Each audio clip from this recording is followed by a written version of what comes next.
Hi, I'm Jerry Ford and welcome to my studio.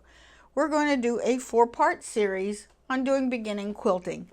We're going to be making this quilt top for Project Linus. In part 1, we're going to talk about assembling the pieces, sewing that perfect 1/4 inch seam, sewing your rows together.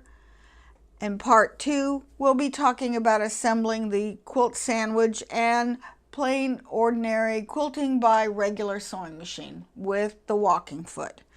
Part 3, we're going to do some digitizing using Brilliant software in order to digitize a border design for this quilt. And part 4, we're going to talk about quilting with your embroidery machine and also sewing your binding on. So let's get started. Part 1, assembling your quilt block. I am using a kit that my guild put together, which is the Quilt Guild of Southern Maryland. We are putting the quilt kits together for our group to use. These are not available for the public, but it's easy enough to make your own kit.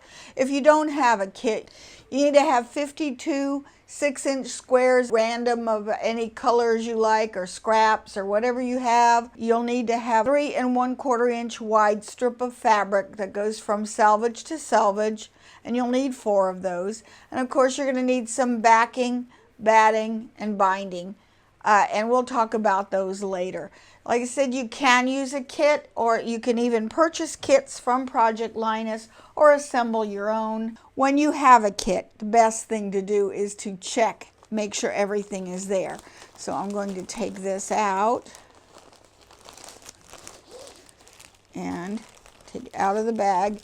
And they've already cut the binding. I usually will reserve cutting that binding till after that quilt top is together. Same thing with the backing. This is what they've chosen for the backing. And so I'm going to set these aside. These are for the sashing, or that inner border. This is that 3 1/4 and 4 strips of these from selvage to selvage. And I'm going to set these aside for now. And then it has 52 random squares, and they're 6 inches by 6 inches. So when you get a kit, you want to count everything it says you're supposed to have. Make sure you have it. Of course, here's a piece of batting, and I recommend for a beginner you use cotton batting. I'm going to put all of these aside for now, and let's just talk about these, because I have no idea what the colors are like. A scrappy quilt is just beautiful. Okay, so I'm going to divide these into small, light, medium, and dark. If you're not sure, you put them on a copier machine, and you just take a black and white image of it. Or if you have your phone, take a picture of it and set it to black and white, and that way you can tell whether they're dark, medium, or light, and you'll know for sure. So I'd say that's a medium. I'm going to go ahead and divide these off camera, and we'll take a look at them. Okay, I've got them into light, medium, and dark. Relatively speaking, I'm planning on alternating dark and medium and light, and I've got 12 of each color, so that should be just fine. And this is a good time if you have a design wall. It's nice to use it. If you don't have a design wall and you want one, it's easy to make one out of some of that like 1/2 inch foam core that you get at the hardware store that they use for insulation. It's like blue, and it's about 1/2 inch thick. So just get a 1/2 sheet of that, and that will be a nice design wall. Cover it with some flannel or some old batting or something like that, so that you can use to stick your blocks to it. But don't beat yourself if you don't have one, or if you don't want one, that's fine. You can also, if you've got a stairs or a step stool, you can just put them on the floor to arrange them, and that's what I'm going to do. Okay, here I put it on the carpet, sort of arrange it so it's how it's going to look. So what I'm going to do is just label them. I'm going to start with the center section, and I'm going to start sewing those by rows. Then sew the rows together. Then we'll put the sashing, and then we will do the outer border blocks. And I'm just going to gather them up by row and start sewing them together. Okay, I have picked them all up and I've labeled them. This is like row 1, and I've labeled the rows so that they sew from left to right. I'll just put them in order. And the top, so it shows the word top, and the reason is because I've got a few pieces of directional fabric, so I want to keep that towards the top of the quilt, or at least all going in one direction. Right, I went from top to bottom. And then same thing, the left side of the quilt, again from top to bottom, and the bottom row is from left to right.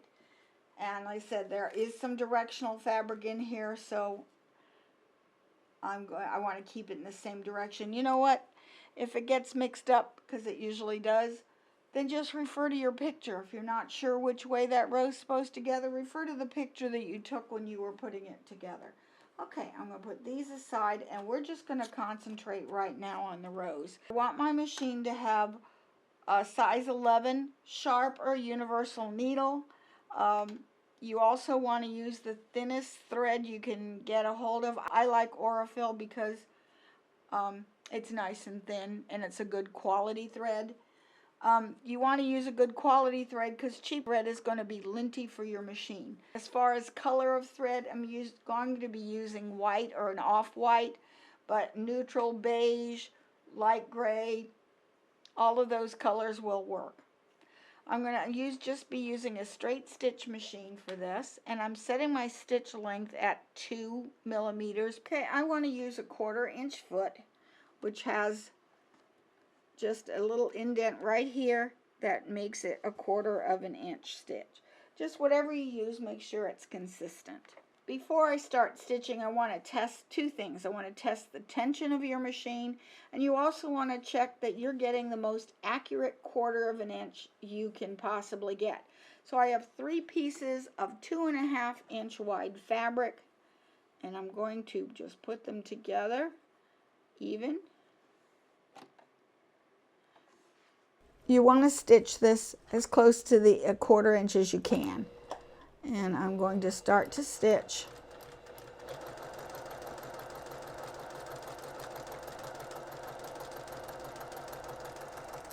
And this is what I use this little patch for. It helps save thread. Okay. And I'm just going to press this. I want to take a ruler, and I'm going to measure this. This should be 2 1/4 inches wide. And it is exactly. If it isn't, then you want to adjust where you put your fabric, right or left. Okay, one good way to guide your fabric, you can use those metal fabric guides, but if not, a little sticky note. If you have this so that it's lined up, line this up with the foot. And it's just a sticky note, and that acts as a nice guide. Well, this one isn't, but well, I'll put it over here. It won't stick to the metal, but it will stick to that part. And now you've got a nice guide. And see, you want to make sure that they're nice and even.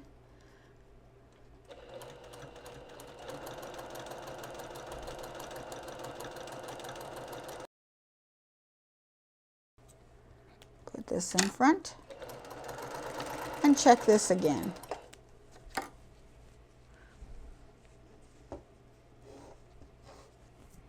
The center section should be exactly 2 inches. And oh my goodness, it is. We are lucked out here. So let's see if you can see that. I'm just looking at the center section from here to here, and that is exactly 2 inches. So my guide's in a good place. Okay, so now we're going to start to sew these. I'm going to start sewing row 1. And I'm going to keep that for a minute. Okay, so this is going to be the leftmost piece. This is the next one. Okay, so I have these two. I'm going to put it together. I always say the new one on the top. In other words, the one that's on the right should be on top.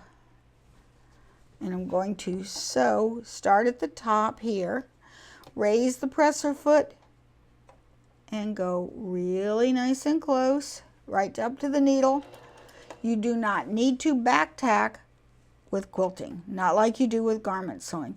Why? Because you're going to be doing a stitch going across the top, so therefore you don't have to lock the stitch.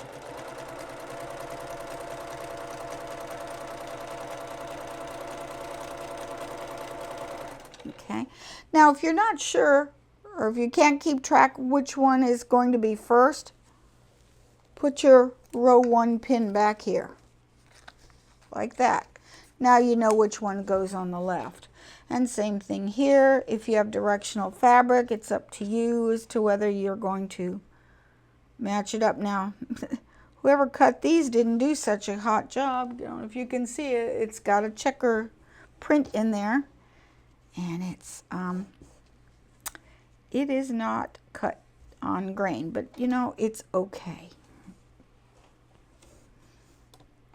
Then I start over here.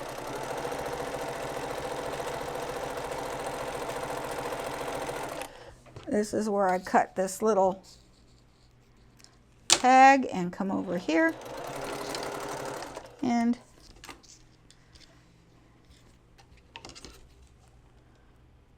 okay. That opens up. This one opens up here. And now these two go together. And I will press them in a moment.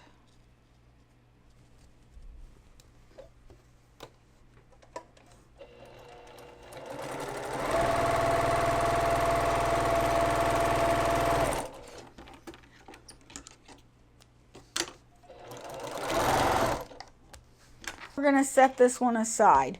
It's labeled as row 1. I'm not going to press them just yet. I'll continue again with row 2 the same way.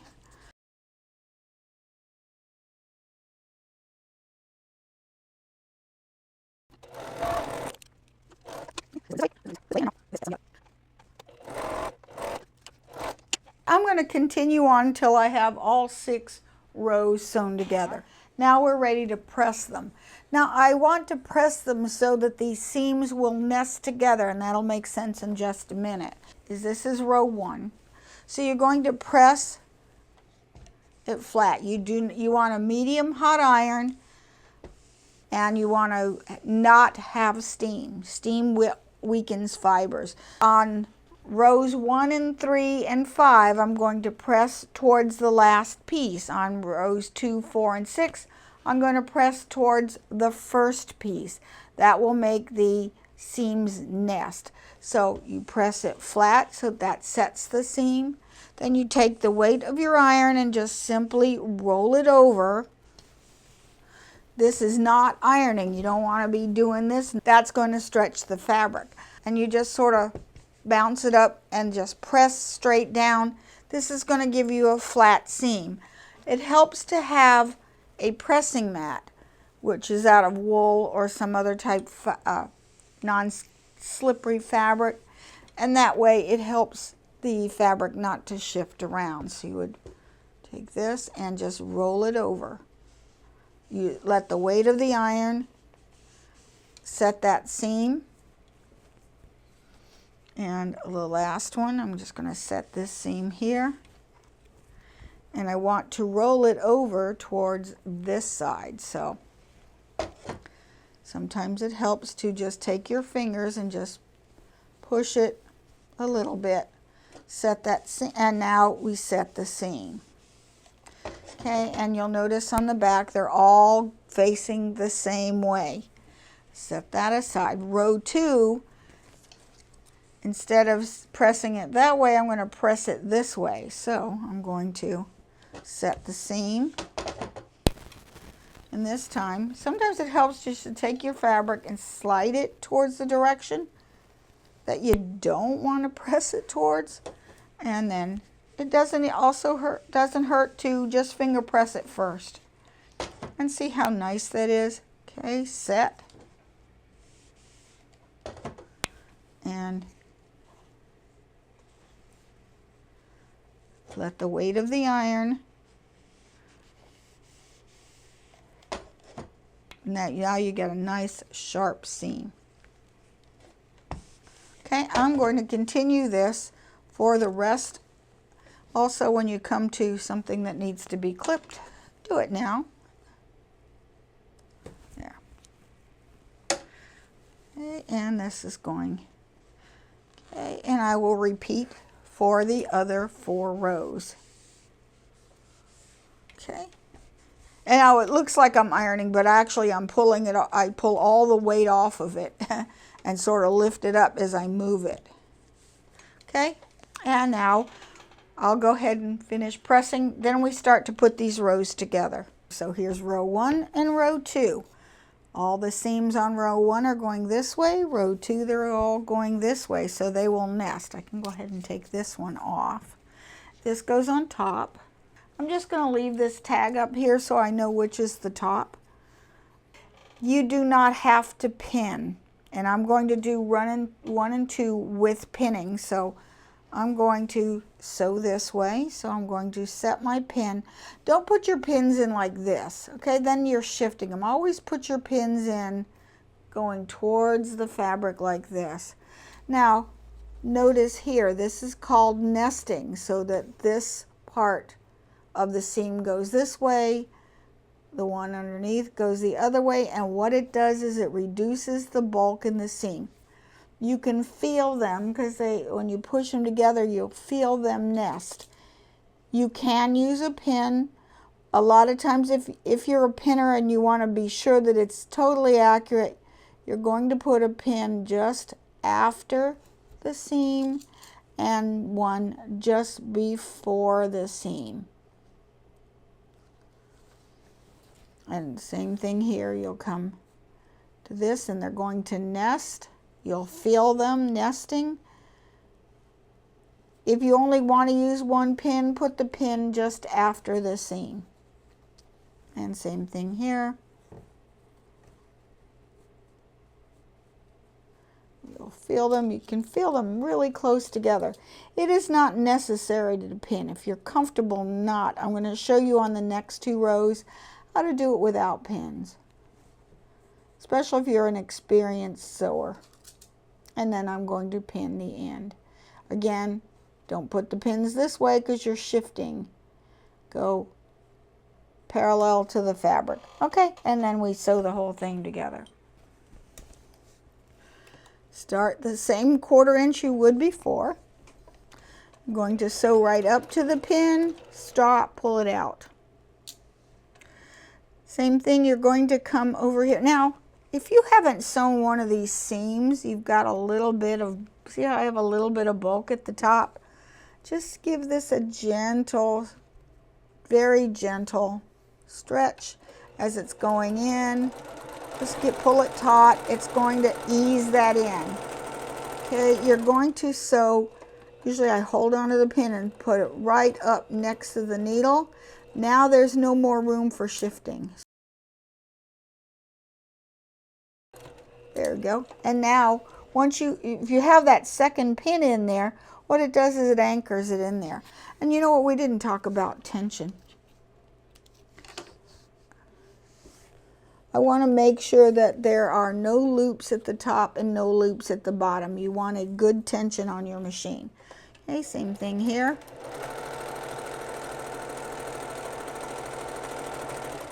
Okay, sometimes this wants to flip up, so if you get about 1 inch away, just lift it. And now this goes underneath, stitch right up to the pin because now you are crossing the seam line. Okay, same thing here. And this may not be because your seams are inaccurate. When you've got a kit, you never know how those blocks are exactly 6 inches. I don't know. This is going to ease it in and it doesn't matter. Okay, again, I'm sewing right up to the pin and pull it out. Same thing here.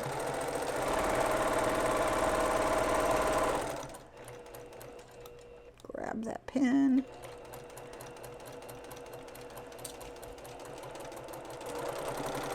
Okay. And now let's take a look. Now we can see how perfectly matched up these seams are. They're just wonderful. Okay? And then when you press this, it doesn't matter, press up or press down, this doesn't matter here. Okay? Same thing with the rose, you would press this flat, then open it up. And you could press it all to one side, you could open your seam, the choice is up to you. Most of the time with quilting, we will press these in one direction or the other, and the reason is it makes for a stronger quilt. Once this, say if your seam were open and it starts to get some wear and tear and your stitch pops, what happens is that this is just going to pull apart. And what happens whenever you have them towards one side, when you quilt it down, that's just an added reinforcement on the seam those pieces are not going to pull apart. Now let me show you how I'm going to sew this together without the pins. So I'm going to match up this top edge. I'm going to let it stitch about 2 or 3 stitches into the seam.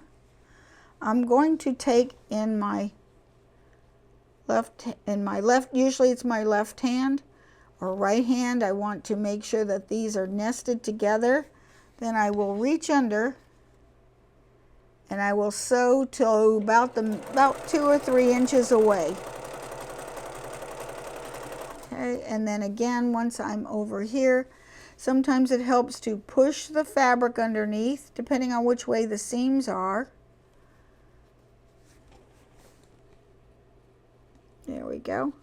I can feel them nested. There we go. And I will hold on, put my fingernail right here. I'll do it with my left hand. And sometimes, there. I have more fabric on the bottom layer, so it needs to ease in. So I push, pull it back, and now I can feel them nested and stitch right up to the seam line. Okay. Once I get to the next one, I'm going to match up these. Next intersection. Okay, sew about 2 to 3 inches away. Okay, and I'm going to now make sure it's well nested. You can feel it. It feels flat right there. Sew up to the seam line. And then just take one block at a time.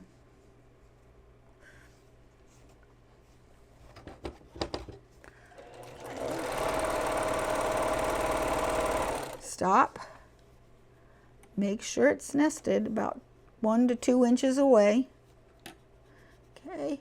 And I like to make sure that that seam allowance has cleared the plate, especially if your plate is not truly flush with the top of the machine.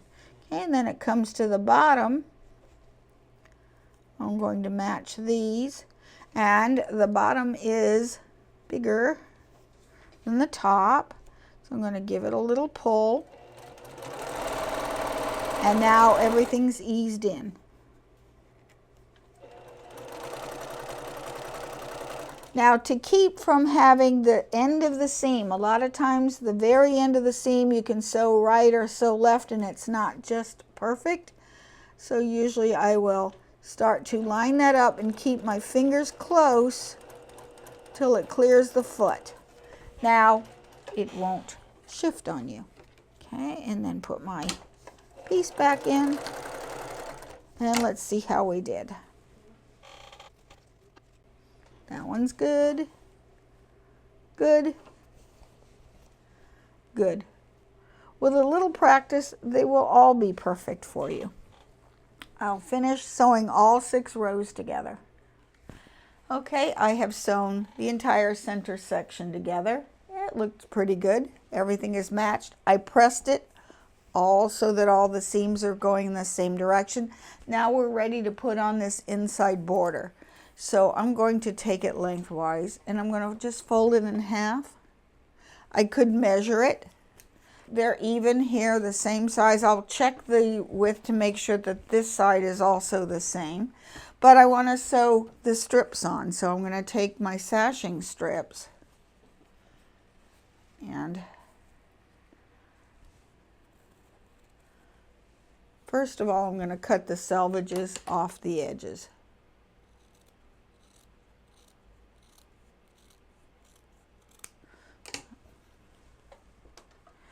Okay, and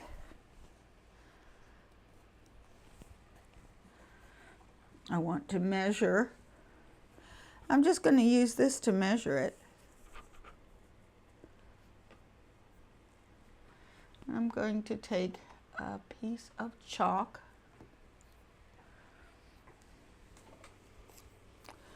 and just measure the ends. Okay, that's how long it needs to be.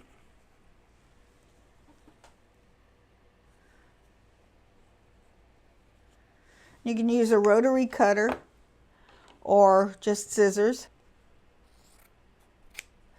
And I want to measure, and I have this is just scrap here. Same thing here, cut the end, the selvage off.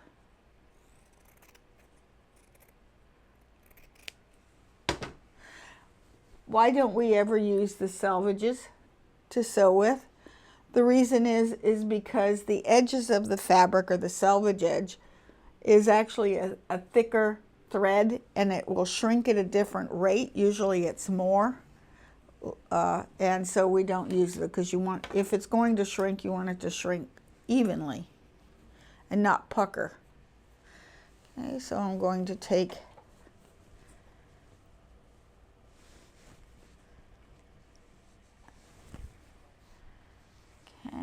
and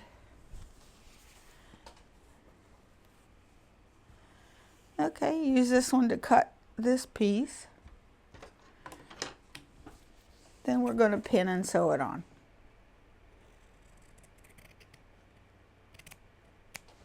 And now we're going to sew these right sides together, and I usually will find my center.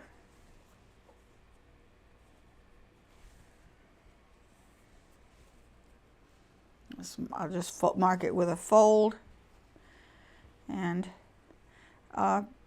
then this will go in the center here. You could measure this, but I've already done that, so here it's pretty even. And then here's my center. Okay, pin it. Usually I'll pin it in 3 places. I'll match this to the center of the one side. And then measure the ends, make sure the ends are straight, pin it, and then just sew it 1/4 inch.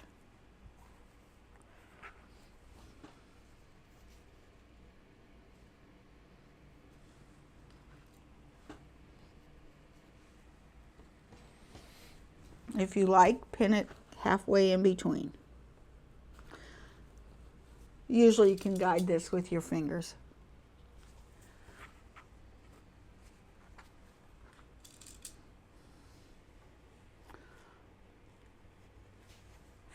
And I'll repeat for this other side.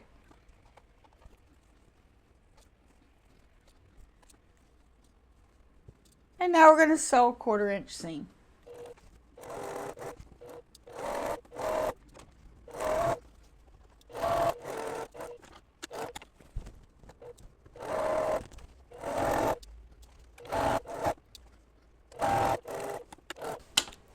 Okay, now press. I'm going to press this towards the border. Okay, and then I will repeat for this side. I will do the same thing. I will measure these 2 ends to make sure that they are going to line up, that they're the same, and then I'll repeat and put the outer border. Okay, so I did the same thing at the top and the bottom levels, and now we're going to sew 1/4 inch here and then press it open.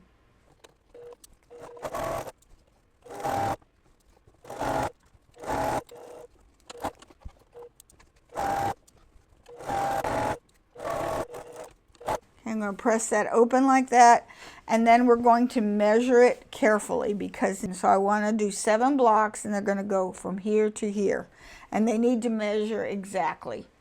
Okay, so I'm going to go ahead and press this, and we'll start measuring. Okay, now that I've measured this, each of these long sides is 39.5 inches, So we have to make sure that the left and the right side both end up at 39.5 inches. Here's the right side.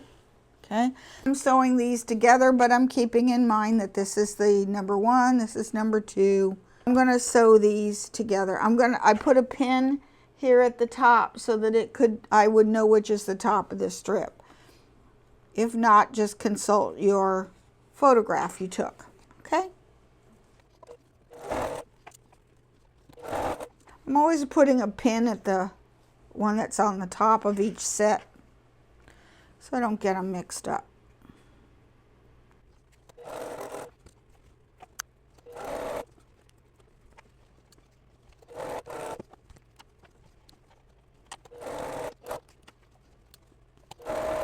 Doesn't matter which way you press them. And now I'm going to measure, and this is coming out to, yes, 1/16 of an inch less than 39.5, close enough.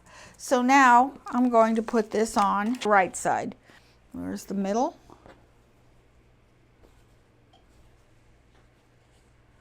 Right here. The center is right here.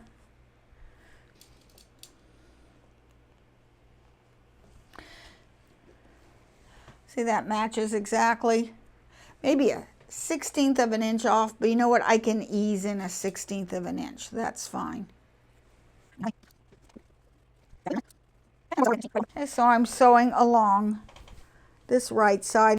I'm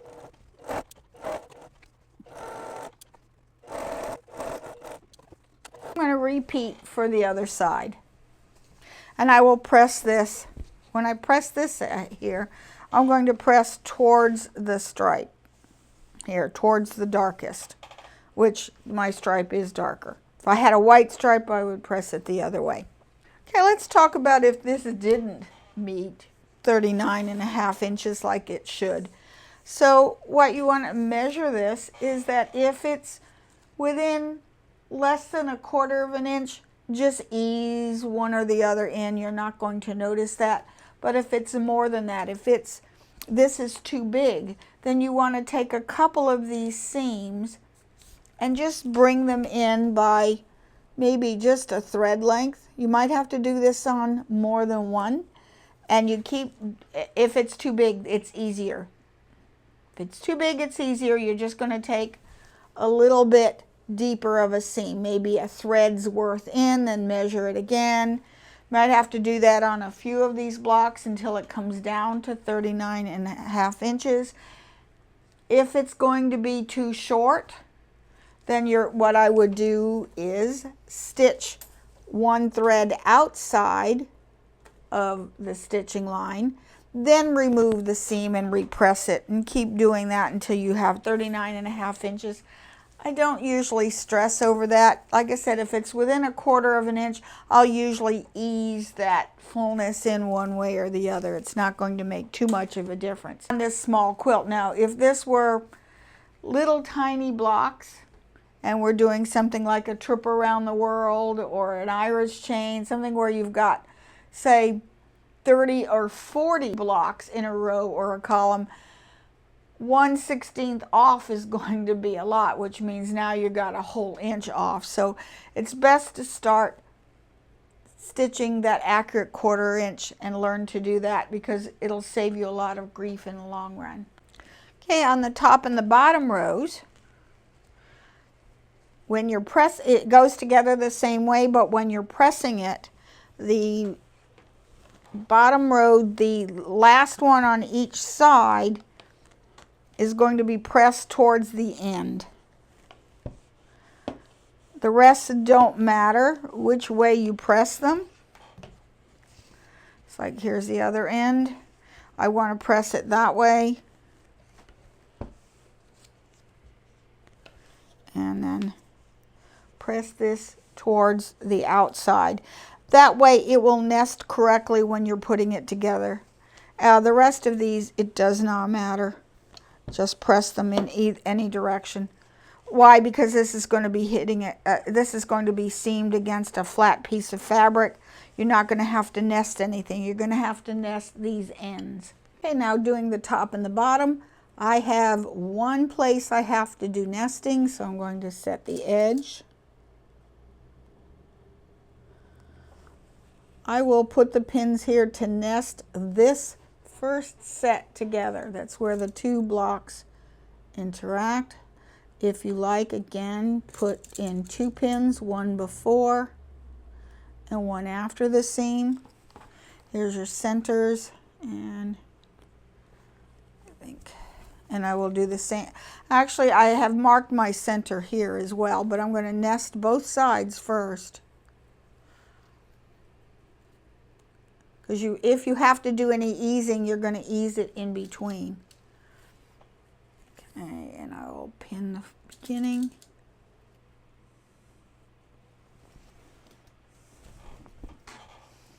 And see, they're perfect. Looks good.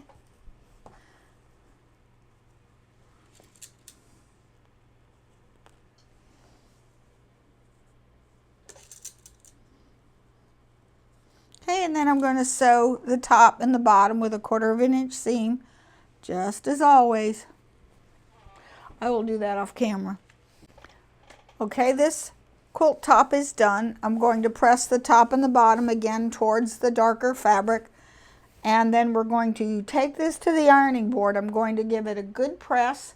I'm going to put a light layer of clear and press or spray starch or whatever to make this lay nice and flat, and that will also seal all these seams so that you don't end up with flipped around seams. Okay, so I will meet you in the other room where we're going to now put this quilt together.